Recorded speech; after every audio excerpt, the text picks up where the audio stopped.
activity. الحمدللہ اس ادارے میں عصری علوم بھی پڑھائے جا رہے ہیں، بچوں کے لباس کو بھی جو ہے کہ 100% لاگو کیا، اور ایک بہترین نظم و نسق کے ساتھ یہ ادارہ آگے ترقی کر رہا ہے۔ Who are you? I am a student. Where are you from? I am from Nevada. The world has seen a lot of scholars, philosophers and preachers, but none was as great as the Prophet Muhammad sallallahu alayhi wa sallam. دوستوں میں ہوں محمد اعظم اور آپ دیکھ رہے ہیں میرے ساتھ میں اس وقت نیوز 93۔ آج ہم آپ کو لے کر چلتے ہیں راجستھان کے قصبہ گوالدہ میں، جہاں آج مدرسہ مصباح القرآن میں ایک بے حد ہی شاندار، یادگار اور عظیم الشان سالانہ اجلاس عام کا آیوجن کیا گیا۔ اس شاندار کاریہ میں علاقے کے معروف اور مشہور علماء اکرام نے شرکت کی اور مدرسے کا پورا ماحول علم، نور اور روحانیت سے سرابور نظر آیا۔ اس سال مدرسہ مصباح القرآن کے لیے سب سے بڑی اور خوشی کی بات یہ رہی کہ 26 بچوں نے قرآن پاک حفظ کیا اور اس موقع پر ان کی دستار بندی کی گئی۔ ان حافظوں کی کامیابی پر انہیں شیلڈ، کتابیں اور تحفے دے کر ان کی حوصلہ افزائی کی گئی۔ اس عظیم الشان اجلاس میں خاص مہمان کے طور پر حضرت مولانا مفتی ضیاء الحق صاحب مدرسہ سبحانیہ دلی سے تشریف لائے۔ اس کے علاوہ کاریہ میں موجود رہے حضرت مولانا مفتی محمد ارشد صاحب قاسمی، امام و خطیب جامع مسجد گوالدہ، حضرت مولانا حکیم محمد داؤد صاحب ناکنول، مفتی محمد نسیم صاحب ندوی، امام و خطیب جامع مسجد ٹھوکڑا اور علاقے کے دیگر علماء اکرام تشریف لائے۔ اس موقع پر مدرسہ مصباح القرآن کے بانی مرحوم حضرت حافظ محمد رمضان صاحب کو خاص طور پر یاد کیا گیا۔ بتایا گیا کہ مرحوم حافظ رمضان صاحب نے اس ادارے کو اپنے خون اور پسینے سے سینچا اور علم دین کے اس چراغ کو جلا کر رکھا۔ مدرسے کے ذمہ دار مرحوم حافظ رمضان صاحب کے بڑے صاحبزادے مولانا محمد خالد صاحب قاسمی نے جانکاری دیتے ہوئے بتایا کہ اس سال مدرسے سے قریب 26 بچے حافظ بنے ہیں جن کی دستار بندی کی گئی۔ انہوں نے کہا ہے کہ مدرسے کا مقصد صرف حفظ قرآن ہی نہیں بلکہ بچوں کو ہر پہلو سے قابل بنانا ہے۔ اس کاریہ میں ہزاروں کی تعداد میں لوگ موجود رہے۔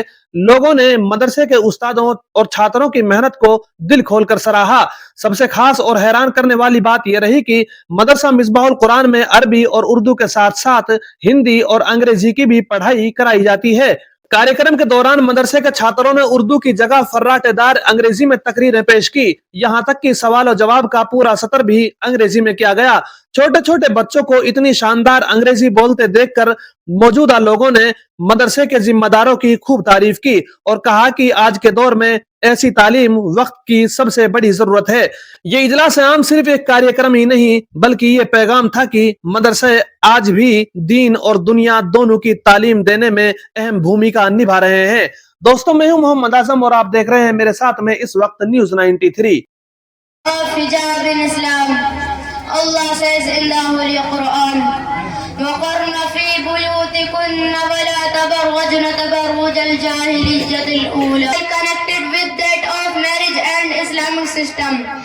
The West considers the society a group of individuals free to indulge in any activity that involves them personally. On the country, Islam considers all society a unit. It does not allow an individual to carry out an action that damages the social structure through it is a confined. Apparently to him, her personally, Islam believes that a human civilization can survive only when the society lies in its spiritual development. It will lead it to a horrible end system is a must for any flourishing society. The last president of Soviet Union, Mikhail Gorbachev, says in his book, "Our family system has been destroyed. It will put an end to our nation. The disadvantages of women liberation are more than its advantages." Thank you. کافی دیر سے آپ حضرات بچوں کے programme سماعت کر رہے تھے اور خاص بات یہ تھی کہ پروگراموں میں بچوں نے اردو تقاریر بھی پیش کی اور انگریزی تقاریر بھی پیش کی۔ یہ بہت ہی خوش آئند عمل ہے جو الحمدللہ اس مدرسے میں بھی اور اب دوسرے مدارس میں بھی یہ تمام چیزیں جاری ہو چکی ہیں جو پہلے نہیں تھی۔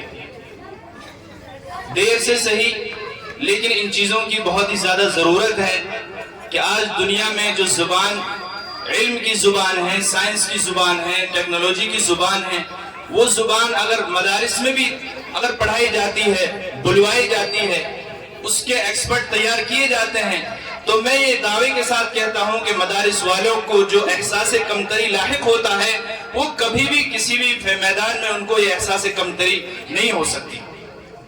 ورنہ ہوتا یہ ہے کہ ہم کیونکہ دوسری زبانیں نہیں جانتے، دوسری تعلیم کے بارے میں ہم نہیں جانتے، تو ہم ریلوے اسٹیشنوں پہ جاتے ہیں، ایئرپورٹس پر جاتے ہیں، دوسرے بہت ساری دنیاوی محکمات میں جاتے ہیں، تو وہاں تمام کاغذات انگریزی میں ہوتے ہیں، دوسری زبانوں میں ہوتے ہیں، لیکن ہمیں ان کی تعلیم نہ ہونے کی وجہ سے، چاہے میں اپنے من میں مفتی ہوں، قاضی ہوں، عالم ہوں، کچھ بھی ہوں، لیکن ہمیں کیونکہ انگریزی نہیں آتی، ہمیں اچھی ہندی نہیں آتی، ہمیں اچھا میتھ نہیں آتا، تو ہم وہاں احساس کمتری کے شکار ہو جاتے ہیں اور ہم بہت کچھ جانتے ہوئے بھی ان کی نظر میں جاہل قرار پاتے ہیں۔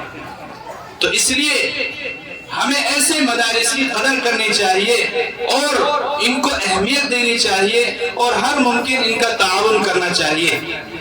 یہ مدارس جو آج دین اور دنیا دونوں طرح کی تعلیم دے رہے ہیں، تو یہاں سے پڑھ کر جو بچے نکلیں گے وہ انشاءاللہ دنیا کے کسی فیلڈ میں جائیں گے، وہ انشاءاللہ قیادت کریں گے۔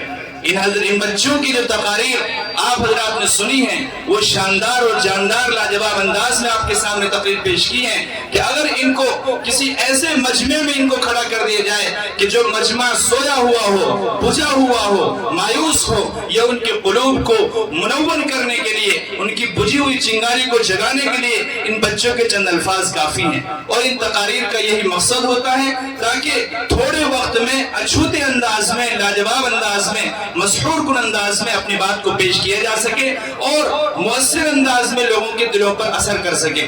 اس لیے میں مبارکباد پیش کرتا ہوں مدرسے کے ذمہ داران کو، یہاں کے اساتذہ کو، اور تمام اساتذہ سے خصوصاً یہ درخواست کرتا ہوں کہ آپ حضرات واقعی سلوٹ کے قابل ہیں، مبارکباد کے قابل ہیں۔ آپ حضرات اسی طرح اپنے محنت جاری رکھیے، بھلے ہی یہاں تنخواہ تھوڑی کم ملتی ہو، مدارس میں تنخواہیں کمی ہوتی ہیں، لیکن آپ حضرات کم تنخواہوں کے باوجود ان نونہالوں کو، امت کے، ملت کے بچوں کو جو تعلیم دے رہے ہیں، یہ تعلیم انشاءاللہ آپ کو دنیا میں بھی سرخروئی کرائے گی اور آخرت میں بھی آپ کا چہرہ روشن ہوگا۔ اللہ رب العزت کے نزد عمل کی توفیق عطا فرمائے۔